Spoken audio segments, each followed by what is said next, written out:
Hello team, welcome to another ATP Geopolitics video with myself, Jonathan MS Pearce. This is Ukraine War news update, first part thereof for the 24th of June 2025. Let's start with the Ukrainian general staff figures. All the usual caveats apply. You can find them linked in the description below. We have 1,200 personnel lost. That's a slight uptick and is probably significant. Probably does show that there is a little bit more going on, although we have tanks down at 1. AFVs down at 7, so low numbers then. Artillery systems pretty much on the nose of the daily average at 21. One multiple launch rocket system and 100 vehicles and fuel tanks. So I guess the figures are there or thereabouts, just a little bit of a spike up in personnel losses. There's a fair bit of footage kicking around, although actually this morning slightly less, probably due to stuff going on with Iran and whatnot, which sometimes the bandwidth gets a bit strangled and people's attentions are elsewhere with regard to videos and whatnot coming out. Okay, so if we go on to, oh no, I've already done that. If we go on to I try and give you videos that are a little bit different, or references to videos that are a little bit different, because they might show us something. This is the Ukrainian Navy destroying another Russian boat carrying troops near the western Kherson coast. And it says the Russian Navy, and I was initially unsure whether the strike was from the Navy and it's being, as in from a boat, and this is being spotted by a drone, but it looks like it's at least according to Max 25, a Ukrainian Navy Bayraktar TB2 drone.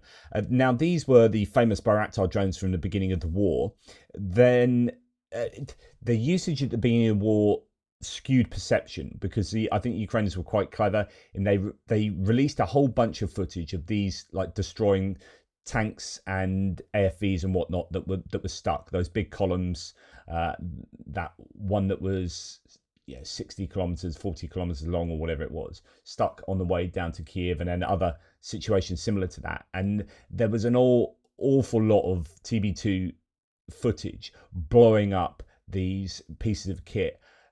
And they did a clever thing of releasing that footage, as far as I understand it, over a consistent time period, consistently over quite a time period. But actually all the footage was generally recorded earlier on, because the Russians apparently worked out why they adapted to these drones and were able to start shooting them down or mitigating against them.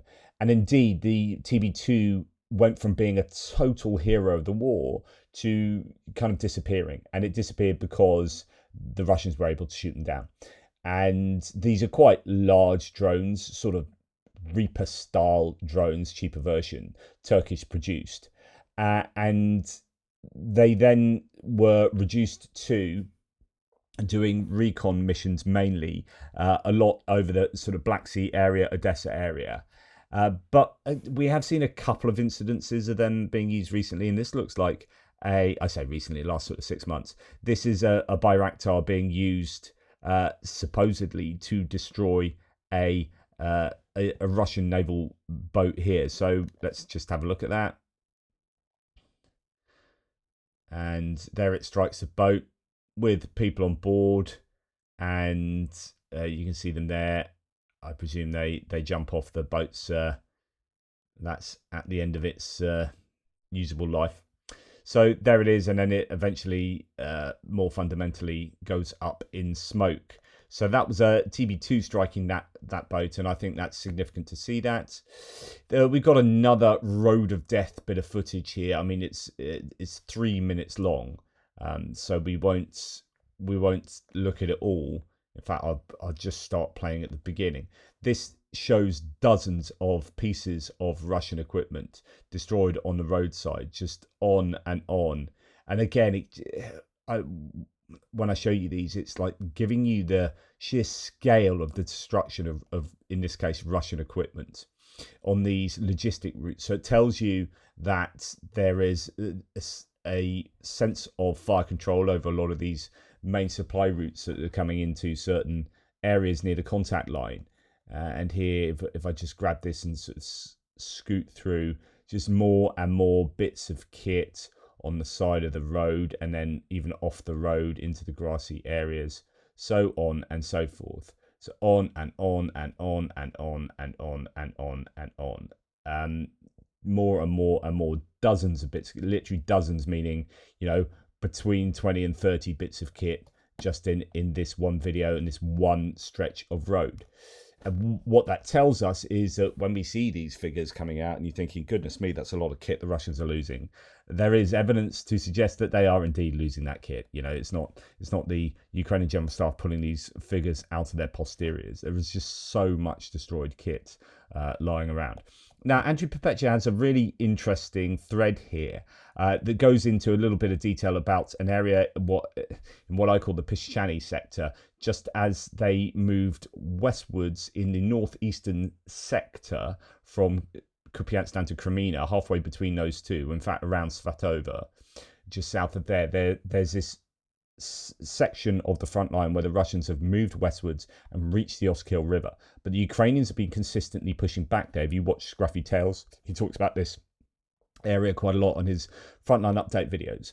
Andrew Perpetua has some observations concerning here. So a few areas where I've been focusing on geoing, so geolocating strikes on Russian positions lately, have been interesting in that only a very tiny number of Russians are defending. In one area in particular, the video showed a drone scan a series of trenches where only 4 Russians were spotted, 2 killed and 2 forced to flee. I wonder what is behind those Russians and whether it is similarly a skeleton crew on defense. Also, these Russians are quite far from Ukrainian positions, so they were not some extremely advanced forward position. They seem to me to be the second or third line of defense, which are typically more heavily manned. When I see a video like this from an area very far from offensive actions where Russia is purely defending, it makes me wonder how different the war would be if Ukraine had the capacity to attack this location. I feel like if Ukraine were to attack and capture it, many people online would say the area doesn't matter because it's only advancing 1 kilometer or blah, blah, blah. But advancing 1 kilometer is important because it forces Russians to divert resources away from attacking to defending, or you will advance a 2nd kilometer or a 3rd kilometer until such a point that the Russians are forced to defend. There is an area where Ukraine has been slowly advancing in this manner. Nobody is really talking about it because it isn't sexy. It doesn't impact any large battles. It isn't a sign of things to come or anything else. It's just Ukraine taking advantage of Russia failing to adequately defend positions. Take a look at this and the dates. And so this is that south of the Pishchani sector where they're just moving in and slowly taking tree lines and fields back over a series of days. And he says, and finally, a few days ago, the most recent change, all combined, it is 7.2 square kilometers. Isn't that much, but it will force Russia to move in more forces to defend, or Ukraine will keep creeping forward one dugout at a time. Now, the larger point here, and it's something that I've talked about before, is that the Russians are making these advances, but and Andrew said before, well, actually, there aren't that many troops here. There aren't that many troops here. There's quite a lot around Pokrovsk. But some of these other areas, like, you do wonder if the Ukrainians were able to mount a counterattack because there are just a few people sitting in these tree lines. And because they sit in those tree lines, it denotes that they control those tree lines. And they do control those tree lines, but with virtually no one. The Russians are able to push forward because the Ukrainians have virtually no one as well. And they're also using this kind of drone defense strategy where they have a corridor of drone control. But actually, they require very few people to sit in tree lines and dugouts to control that because they don't want to commit those people to that kind of activity. It's too dangerous, too attritional. So they defend by drones. But what that means is that the Russians are able to take control of areas with relatively few people. They might take quite a few to attack and advance, but actually to maintain control of those places requires very few people. What that means is that they arguably have a really skeletal defense right up and down the front line. And if the Ukrainians were able to mount a counterattack sort of to the level of the Kharkiv lightning counter-offensive of what was it, late 2022, was it, going all that far back now, then they would be able to actually cause some real issues for the Russians, because I'm fairly sure it is, like Andrew says, in so many areas on the front line, just a really skeletal defense. Now, when asked by Sky News journalists whether Ukraine will lose the war, Zelensky replied, "No, I don't think so. The situation is not easy, but not like the first days of the large-scale invasion. Putin is not doing so well on the battlefield." So Zelensky saying that actually the Russians aren't doing so well on the battlefield. There are claims that the Ukrainians are having quite a bit of joy going northwards in counter-attacking in Sumy area, although around Pokrovsk it certainly is challenging for them. Right, last night, distance strikes. We have 97 drones that were sent into Ukrainian airspace, 78 of which were taken out, 63 shot down, 15 by electronic warfare. That leaves 9 drones. No, it doesn't. It leaves 19 drones getting through, which is a pretty large percentage. That's almost 20%. It might actually be 20% of 97. So that is a little bit of a concern, although somewhat fewer drones. But as Zelensky said the other day, you know, days when we have under 100, that's like, oh, look at that, under 100. Or actually, that should be like, that's a huge number of drones sent into Ukraine, and 20% of them getting through is yes, a real concern. Now, starting September, Russia could launch up to 700 Shaheeds per day, warns Ukrainian Ground Forces Commander Yaroslavsky. Quote, "We may see 300 to 400 drones hitting cities like Kharkiv or Kiev every other day. Most will hit targets," he told RBC Ukraine. There's a real concern that the Russians are ramping up production. They're getting in 25,000 North Koreans to help build these in in Russia, and then send them back to North Korea and build them in North Korea and get them sent to Russia. There is going to be a ramping up of drones sent into Russia if nothing is done about that production. So the Ukrainians have to absolutely hammer Russian drone production. They really, really do. So massive problems this morning in Dnipro. 4 ballistic missiles are slammed into Dnipro. Iskander-M ballistic missiles. Loud explosions were heard in Dnipro. The Russians used 4 Iskander-M missiles. Smoke rises above the strike sites, and there is information about the destruction of residential areas. It is pretty awful there. Some saying there were 10 explosions, first 4 and then another 4 close in time, and then another two after a short while. So it could be that 10 ballistic missiles have rammed into Dnipro. I mean, here's someone that was just live streaming, I believe, or was certainly recording themselves in maybe, is that a train she's on? Dnipro again, after 4 ballistic missiles fired by Russia, reposting this video because it's clear this woman was a passenger on the Odessa Dnipro train, which was hit in the attack. As you can see from the final frame, she was one of those injured. The missiles hit the central area of Dnipro, the biggest city in central Ukraine. No news on casualties. I understand that there's at least 1 dead. Many can be seen injured. Police trying to help those who are less seriously injured there. I'm in shock, says this person recording instant smoke just a kilometre away. So Dnipro really under the cosh this morning. A train was hit. There are dead and injured in Dnipro after a Russian attack. Dormitory, a gymnasium, an administrative building, and a train were damaged. At least that stuff was damaged. Here's the aftermath of the strike on a train. This is war crime. We're in war crime territory yet again. Every single day appears to be a different iteration of Russian war criminality. It's not good enough. Update: dead and wounded everywhere. Russia strikes Dnipro with ballistic missiles, hits a civilian train. According to the governor, at least 1 person was killed, more than 20 injured in Samarska. 2 people were killed and 3 others were injured. He added, it is awful. So here we have some more imagery. In Dnipro, 14 schools and kindergartens were damaged. The city hospital and polyclinic were damaged. And there was significant damage to the private sector. Previously, 1 person died, according to Filatov. And you can go and check out all the imagery of the destruction in Dnipro at the moment. It is, and I wonder if this is a case of NATO being on. This is a statement given that Zelensky is meeting leaders, and the NATO summit is taking place in The Hague. Zelensky was in the UK yesterday. Russia struck also a village in Sumy overnight with a massive drone attack. 3 were killed, including an 8-year-old boy. It's just disgusting. It's disgusting. And yet, I don't want to have another whinge about,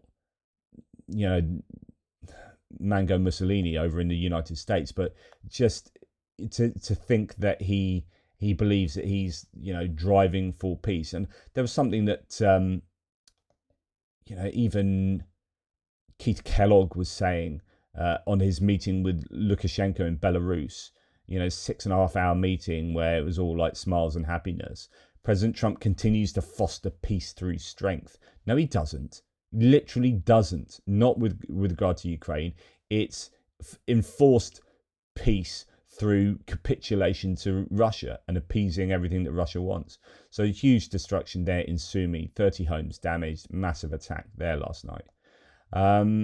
Now, then we've got Putin saying that serial production of Oreshnik, which has proven itself very well, is being launched. So they're going to produce large numbers, at least according to him, large numbers of these Oreshnik missiles that they have previously fired into Dnipro, for example.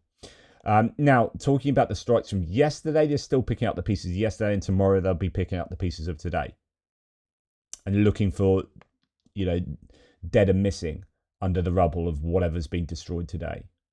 So yes, just a bit of correction. I said there was a air defense. I said there was the casing of a ballistic missile was actually an air defense missile that was on the ground in Kiev. It was a Patriot PAC-3 CRI air defense missile. So this is one that you would send, I believe, against a ballistic missile. That casing is found on the ground there, so obviously active in Kiev area.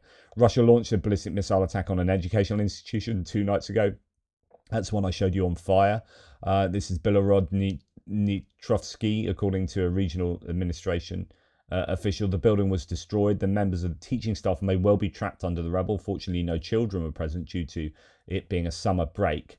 But yeah, awful. And then here, Ukrainian military warns us the recent Shahed drones attacking Kiev were equipped with warheads containing a viscous flammable liquid. These enhanced drones pose a serious fire risk. So look at this, and if you light it, that's what happens. So that then sparks into being ignited as it hits. These are designed to cause maximal fire damage when they strike, in this case, Kiev. So yeah, even more adaptation here in the offensive munitions of the Russians, and more that the Ukrainians have to deal with. Talking about dealing with horrific stuff, Andrei here watches as rescuers search for his 11-year-old daughter and wife under the rubble of a residential building destroyed by a Russian missile yesterday. Andrei was at work when the explosion happened. 9 people were killed now, we understand, in Kiev. 34 were injured as a result of that Russian strike. Just, it's heartbreaking. It's awful, And as I was saying, this will happen again tomorrow. This will happen again tomorrow in Dnipro. Every night and every day.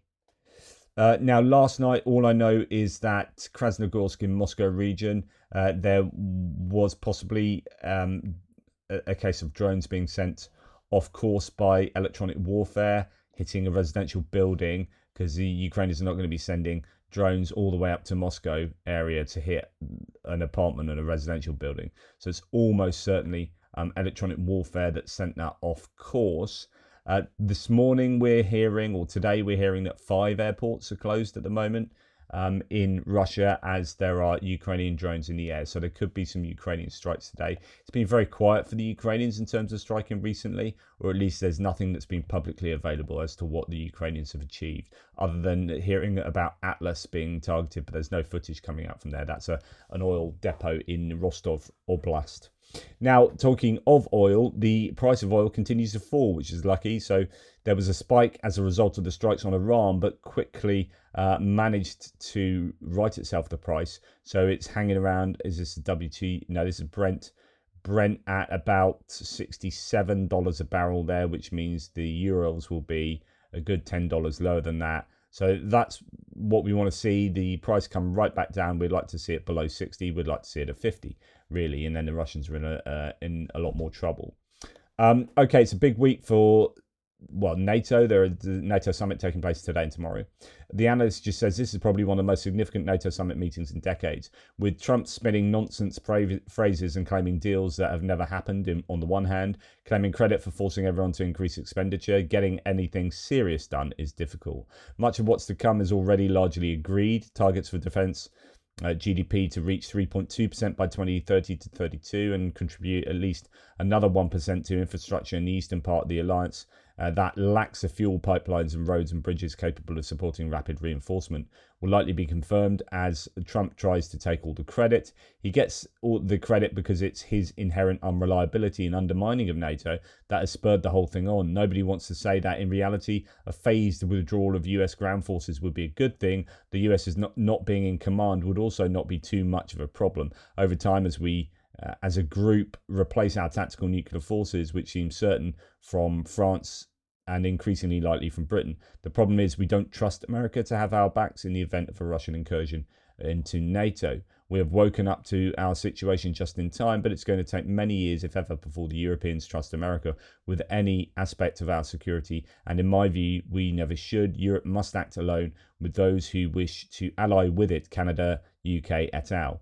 So he means the EU there. We must create mechanisms to ensure a response to Article 5 breaches without American consent or involvement. And between us all, we must work towards Ukraine's accession to NATO with or without America.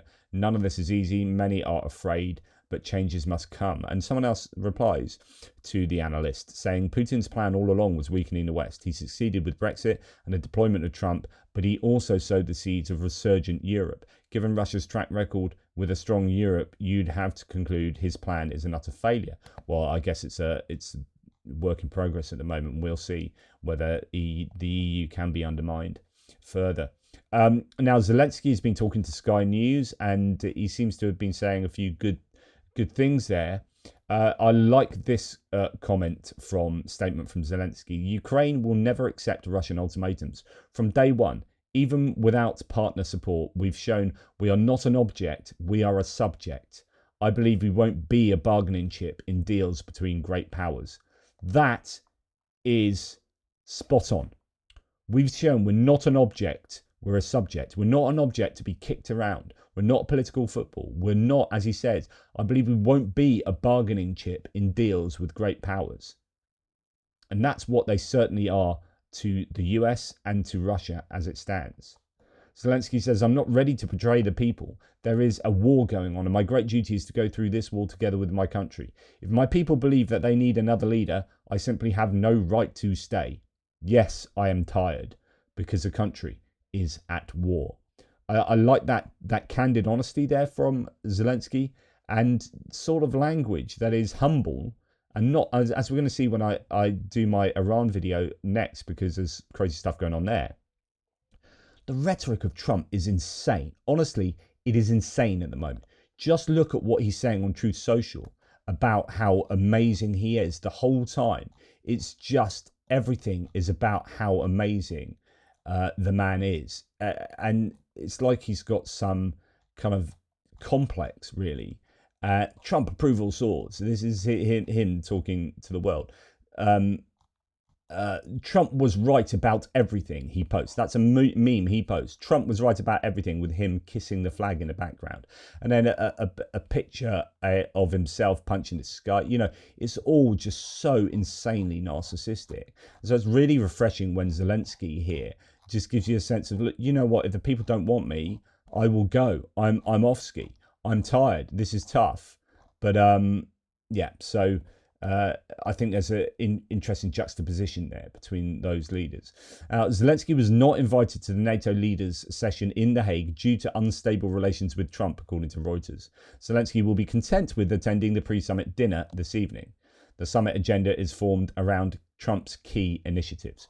So again, like, the whole thing is just appeasement of Trump. Now, what you hope is that the really serious thing gets agreed outside of Trump. And, you know, the real nitty gritty is done between the serious people. Trump comes along and they just, you know, obsequiously fawn over him in public because that's what he likes. And you've heard a little bit of that from Mark Rutte already, saying all the isn't Trump wonderful stuff. I hope that, everyone realizes that that's just a load of BS, just to appease Trump in public. And then once he goes, you just get on and do the serious work of being NATO. Zelensky plans to meet Trump at the NATO summit in Hague, says the Kyiv Independent this morning. Upon arrival in The Hague, Andriy Yermak, head of Ukraine's presidential office, said he held a substantive discussion with the US Secretary of State Marco Rubio about the upcoming Zelensky-Trump meeting. So hopefully something will happen. But then, all the Iran stuff going on, it's obviously there is going to be a good deal of distraction for the Americans. And David Sachs has come back as one of the broligarchs at the center of like the American administration. Really, you're talking about Peter Thiel, David Sachs with his Bitcoin or cryptocurrency. Sorry, you've got Peter Thiel with Palantir, and you've got Elon Musk with Twitter and funding of the GOP. All of these people really active, but all of these people anti-Ukraine. Just all of them. Here, David Sachs says the Ukraine war could have been over in 12 days because the idea is that Trump's sung his own praises at bringing the 12-day war. He said, it's not a war, it's not a war. You got Marco Rubio and people, it's not a war. It's not. We're at war against the Iranian nuclear capability, but it's not a war. And then Trump goes, 12-day war is over. Okay, so it is a war. Okay, brilliant. Nice messaging, guys. So David Sachs says, well, Ukraine could have been, a war could have been over in 12 days too. Not even speculation. It was called the Istanbul Accords. Unfortunately, Biden, not Trump, was president. In other words, if Ukraine had completely capitulated to Russia, then the war would have been over in 12 days. Yeah. And Russia would have imperialistically taken control of another country. But you want that, David Sachs, because you're an evil, evil human. Yoni Escola says, a Russian asset has entered the chat. None of what David Sachs says is true, and he knows it. Just there's so much compromise at the heart of the American government. And that's why I worry. And, you appease Trump, but at the end of the day, so many people in his administration, and possibly including him, almost certainly including him, are compromised by Russia in two differing degrees. It is a dangerous time to live in. And I just wish that they would be as strong with Ukraine in supporting Ukraine as they are with supporting Israel. But it's not going to happen. So Europe needs to do is pick up the pieces and take the reins on, and NATO needs to pick up the slack as well. So there we are. More from me to come throughout the day. There's lots to talk about still, as you can well imagine. In the meantime, take care. Thank you so much. And please remember to go and pop into Car for Ukraine, where we are running the Summer Sunshine campaign. The ATP Geopolitics page, atpgeo.com/donate, has us at, where are we? 5,400 through, so pretty much halfway through the getting that vehicle for Car for Ukraine. So if you can help out, that would be absolutely wonderful. Thank you for those who have done so. And indeed, Linda Smallbones has done so today. So thank you to Linda. Anyway, in the meantime, take care, and I'll speak to you soon.